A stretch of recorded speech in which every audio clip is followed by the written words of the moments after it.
Good evening, everyone, and thank you for joining us. Well, I have a question for you. How likely are you to help a stranger in an emergency? Yesterday alone, we saw 2 emergencies where strangers sprang into action to help. Public Safety Director Tom Cassidy says it happens more than you might think.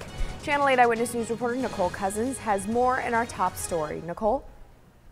That's right, Rod and Megan. Tom Cassidy told me today he's been amazed at how willing complete strangers are to put their lives at risk to help save others. Without that fight or fight instinct, likely 2 people could have died yesterday.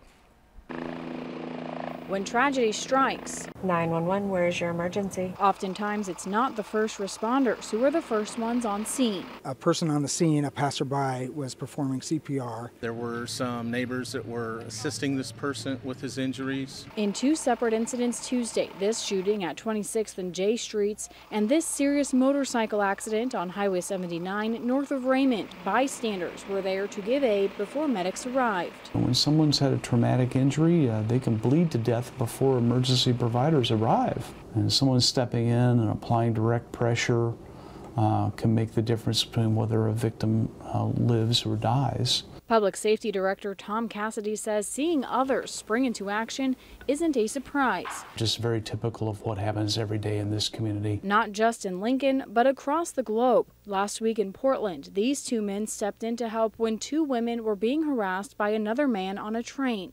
They ultimately sacrificed their lives to help complete strangers. As unfortunate that is, it has to make you feel good to know that your fellow human beings will step in and help you. And the type of emergency doesn't matter either. You may remember this fire back in March when a dozen people were trapped in this apartment complex. 2 bystanders and an off-duty sheriff's deputy sprang into action, saving 4 people from a downstairs apartment before risking their lives to save the other 8 stuck on the roof. I'm sometimes amazed at the way people will jump in and put themselves at risk to help others, which is, in my world, the true definition of a hero. Cassidy says he also believes smartphones and apps like PulsePoint have helped increase bystander responses. As of this afternoon, more than 12,000 people in Lincoln are using PulsePoint alone. I am one of those 12,000. And as am I. Yeah, thank you, Nicole, for our top story tonight.